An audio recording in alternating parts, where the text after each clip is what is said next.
देखिए, question number 23 है MP board का, जो हमारे पास सैम्पल क्वेश्चन पेपर दिया गया है 2025 में, उसका मैथ का सेक्शन है।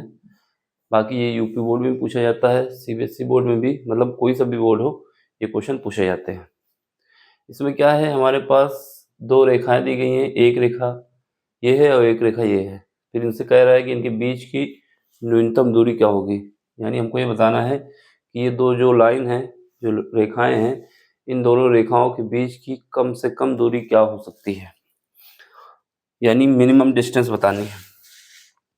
तो मिनिमम डिस्टेंस का जो फार्मूला हमारे पास होता है वो d इज इक्वल टू क्या होता है, d is equal to a2 minus a1 dot product करता है b1 क्रॉस b2 के साथ और डिवाइड होता है mod of b1 cross b2। तो यही हमें यूज करना है। तो सबसे पहले इसको मानक इक्वेशन से कंपेयर करेंगे, ठीक। तो हम इसी को इक्वेशन नंबर 1 मान लेते हैं। ये इक्वेशन हमारी 1 है और ये हमारी इक्वेशन सेकंड है। अब इनकी मानक इक्वेशन से कंपेयर करेंगे। मानक इक्वेशन लिख दो पहले, मानक समीकरण। मानक समीकरण कहें या सामान्य समीकरण कहें, क्या होता है, ये होता है हमारा r इज इक्वल टू होता है, vector r is equal to होता है a1 vector plus lambda b1 vector. तो एक इक्वेशन ये हमारी थर्ड हो जाएगी और दूसरा जो होगा वो होगा vector r is equal to a2 vector plus mu b2 vector. ये इक्वेशन नंबर, ये हमारी 3 हो जाएगी, ये हमारी 4 हो जाएगी, ठीक है। अब इनकी तुलना करेंगे। क्या करेंगे, तुलना करने से यहाँ से a1 पहली इक्वेशन से निकलेगा, b1 पहली इक्वेशन से निकलेगा, a2 दूसरी से निकलेगा और b2 दूसरी से निकलेगा, ठीक है। तुलना करना है दोनों की, तो तुलना करते हैं। बताएंगे समीकरण 1 और 3 की तुलना, 1 और 3 की तथा सेकंड एंड फोर्थ की तुलना। मतलब मैं बोल रहा हूं कि समीकरण 1 की तुलना करना है तीसरे से और समीकरण 2 की तुलना करना है चौथे से, ठीक है। यहाँ पर इसके साथ म्यू लगा हुआ है, उसके साथ म्यू वाला, और जिसके साथ लेमडा लगा हुआ है लेमडा। तुलना करते हैं। तो यहाँ से हमारा a1 जो निकलेगा vector a1 is equal to क्या निकल आएगा, पहली और तीसरी से जब करोगे तो पहली और तीसरी में a1 ये निकल आएगा, i cap plus 2j cap plus 3k cap, ठीक है। और यहाँ से b1 जो निकलेगा, वेक्टर b1 वो क्या निकल आएगा, वेक्टर b1 जो निकल रहा है वो निकलेगा 2i cap plus 3j cap plus 4k cap, ठीक है ना। यहाँ से ये निकल आएगा। अब इसके बाद a2 निकाल लो, a2 ये क्या निकलेगा, यहाँ पर 2i cap plus 4j cap plus 5k cap, ठीक। और b2 निकाल लो, वेक्टर b2, तो जब दूसरी और चौथी की तुलना हो रही b2 यहाँ से निकलेगा, इस वाले ये वाला क्वेश्चन। तो b2 हमारा निकल आएगा 3i cap plus 4j cap plus 5k cap. हमने क्या किया है, कंपेयर करके निकाल लिया है, ठीक है। तो पहली इक्वेशन पहली और तीसरी की कंपेयर करेंगे तो क्या आएगा, a1 यहाँ से ये वैल्यू आ जाएगी, b1 हमारा ये आ जाएगा, और जब दूसरी और चौथी की करेंगे तो a2 हमारा ये आ जाएगा, ये पूरा रिजल्ट, और b2 हमारा ये वाला आ जाएगा। तो ये हमने निकाल लिया है। अब हमारे पास जो डिस्टेंस का फार्मूला होता है उसमें a2 माइनस a1 भी होना चाहिए। तो ये a2 माइनस a1 करना है, याद रखना a2 माइनस a1। तो a2 ये है, a1 ये है, तो a2 माइनस a1 निकाल लेते हैं। तो हमारे पास क्या आएगा, vector a2 minus vector a1, ठीक है। तो सीधे लिख देते हैं, ये a2 है, ये a1 है, तो यहाँ से 2i है, जब इसको घटाओगे a1 इस 2i में i एक घट जाएगा तो क्या बचेगा, i बचेगा, ठीक है। इस 2i को इसमें घटाओगे तो कितना बचेगा, i बचेगा। ये 4j है, ये कितना है 2j है, तो कितना बचेगा, 2j कम हो जाएंगे तो बचेंगे प्लस का 2j, ठीक है। फिर उसके बाद यहाँ पे आ जाओ, ये 5 के है, ये 3 के है। जब यहाँ से 3 हट जाएंगे तो कितना बचेगा? 3 हट जाएंगे तो 2 के बचेगा। तो ये हमारा आ गया A2 माइनस A1 आ गया। ठीक है। अब इसके बाद क्या निकालना है? अब इसके बाद हमें निकाल लेना है B1 cross B2। B1 cross B2 निकालना है। B1 क्रॉस B2, ये हमारा I कैप, ये हमारा J कैप, ये हमारा K कैप। अब यहाँ पे वैल्यू पुट कर दो। तो B1 के जो कोफिशिएंट I J K है उनको रख दो।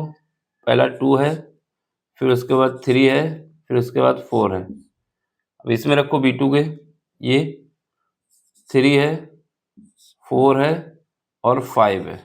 ठीक ना, ये हमने लिख दिया। यहाँ पर एक एक स्टेप समझ लो। A2 माइनस A1 निकाला है तो ये निकल आया है। B1 क्रॉस B2 निकालना है। अब आगे बढ़ो, अब इसको सॉल्व करते हैं। जब सॉल्व करेंगे, यहाँ पे I के वाला जब लेंगे तो ये बाकी हट जाएगा और ये 5 का I कैप यहाँ लिख दो। 5 का मल्टीप्लाई 3 से करोगे कितना आएगा? 15 आएगा। 4 का मल्टीप्लाई 4 से करोगे कितना आएगा? माइनस का 16 आएगा। माइनस का 16 आएगा। फिर उसके बाद जे हमारा माइनस के साथ आएगा। ठीक है, ये हटाएंगे और ये हटाएंगे। 5 को मल्टीप्लाई इसके साथ करोगे, इसमें ये प्लस होता है, ये निगेटिव होता है, ये प्लस होता है, अल्टरनेट चलता है, इस वजह से माइनस लगाए हैं यहाँ पर। ये और ये हटा देंगे। 5 को मल्टीप्लाई 2 से होगा तो 10 हो जाएगा।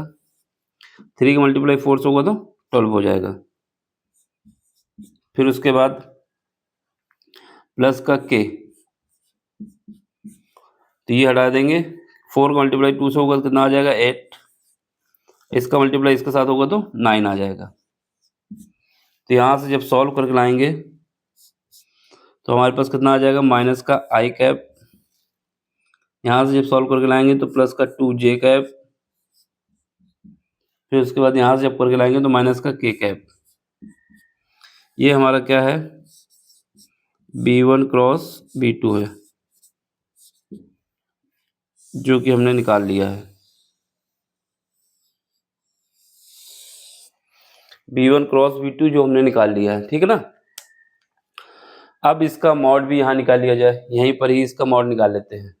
तो इसका मॉड भी निकाल लेते हैं। तो mod of B1 cross B2 का मॉड, किसी का मॉड निकालना होता है तो क्या करते हैं? अंडर रूट के अंदर जाते हैं और I कैप का कोफिशिएंट, J कैप का कोफिशिएंट और K कैप के सबका स्क्वायर कर देते हैं। I का कोफिशिएंट -1 है, का स्क्वायर कर दो, प्लस 2 का स्क्वायर, फिर उसका प्लस -1 का स्क्वायर। इसको सॉल्व करो। जब सॉल्व करेंगे तो कितना आ जाएगा हमारे पास? यहाँ पर 1 आ जाएगा, यहाँ पर 4 आ जाएगा और यहाँ पर 1 आ जाएगा। ये 1 4 1, तो ये कितना आ जाएगा? अंडर रूट का 6 आ जाएगा। तो B1 क्रॉस B2 भी निकाल लिया हमने। अब हमारे पास न्यूनतम दूरी का फार्मूला क्या होता है वो लिखो। न्यूनतम दूरी का जो फार्मूला होता है, तो यहाँ से लिख देते हैं, इसको यहाँ से बंद कर देते हैं। न्यूनतम डिस्टेंस का फार्मूला, न्यूनतम दूरी, न्यूनतम दूरी का फार्मूला देख लो क्या होता है। न्यूनतम दूरी का फार्मूला जो होता है वो हम D से लिखते हैं। ठीक है, D is equal to, mod के अंदर जाएंगे, क्या लिखना है? A2 minus A1, A2 minus A1, इसका डॉट प्रोडक्ट होता है B1 cross B2, B1 cross B2। ठीक है, और इसके बाद मॉड ये लग जाता है, फिर डिवाइड किया जाता है। इस डिवाइड में B1 क्रॉस B2 का मॉड आता है। तो ये इसका आंसर होता है। समझ गए क्या हुआ?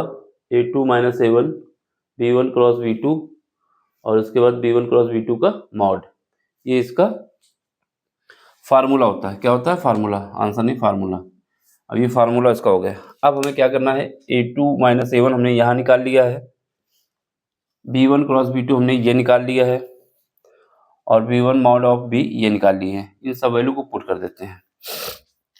तो पुट करते हैं तो यहाँ से D इज इक्वल टू, यहाँ पर ठीक है, रिंग लाइट की रोशनी ना पड़े इस वजह से। A2 माइनस A1 ये कितना है हमारे पास, A2 minus A1 I cap plus 2J cap plus 2K cap, ये तो हमारा हो गया ही है। डॉट प्रोडक्ट होगा इनका किसके साथ, इसके साथ। ये कितना है, माइनस का आई कैप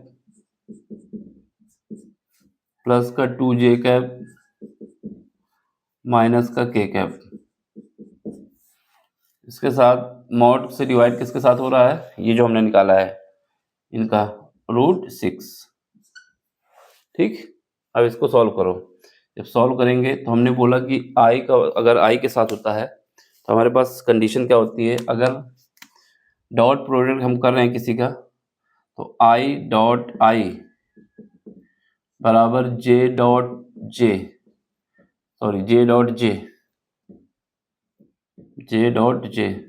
बराबर के डॉट के। अगर ये आता है तो क्या आता है, 1 आता है। I dot I J dot J के डॉट के अगर आता है तो ये 1 आता है। इसके अलावा कोई भी आई के साथ जे आएगा, अगर आई का प्रोडक्ट जे के साथ होगा, आई का प्रोडक्ट के साथ होगा या जे का प्रोडक्ट के साथ होगा तो यहाँ पर क्या होगा, 0 होगा। आई डॉट जे हो, के डॉट आई हो, के डॉट आई हो या फिर जे डॉट आई हो, बाकी सब प्रोडक्ट 0 होते हैं, है ना। तो याद रखना है जो सेम है उन्हीं को लिख लिया जाए। तो यहाँ से डी हमारा क्या आ जाएगा, ये तो हमारा फार्मूला है मान लो जो हमें पता होना चाहिए। तो यहाँ से हमारे पास डी इज इक्वल टू क्या हो जाएगा, आई का आई के साथ ले लो तो कितना आएगा, माइनस का 1 आएगा। 2 और जे का 2J, ये 2J कितना हो जाएगा, मतलब इसका कोफिशिएंट लेना है तो ये हमारे पास आ जाएगा 4। तो इसका इसके साथ कर दो तो माइनस का 2 आ जाएगा। डिवाइड क्या करेंगे, √6 के साथ। पूरी डिस्टेंस हमारे मॉड के अंदर है, अगर निगेटिव आता है तो पॉजिटिव ले लेना होता है। ठीक, यहाँ पर डी इज इक्वल टू कितना आ जाएगा, जब इसको करोगे तो ये कितना है, माइनस का 3 प्लस का 4 तो ये बचेगा 1 डिवाइड बाई √6। तो यही हमारे पास इनके बीच की न्यूनतम दूरी है जो हमसे पूछा गया था, न्यूनतम दूरी। तो ये आंसर हो गया मेरा 1/√6। इन दोनों लाइनों के बीच की रेखाओं के बीच की दूरी है। समझ लो, देख लो, कहीं पर भी कोई दिक्कत हो तो आप हमसे पूछ सकते हैं। सिंपल सा क्वेश्चन है, ज़्यादा कुछ इसमें करने का है नहीं। बस ये फार्मूला अगर आपको याद है उसके हिसाब से हमें सारे स्टेप निकाल लेने हैं इस फार्मूले के हिसाब से, और वैल्यू पुट कर देना है, आंसर आ जाएगा। ठीक, अब अगर आपको समझ में आए तो क्या करना है, लाइक करना है, शेयर करना है और सब्सक्राइब करना है।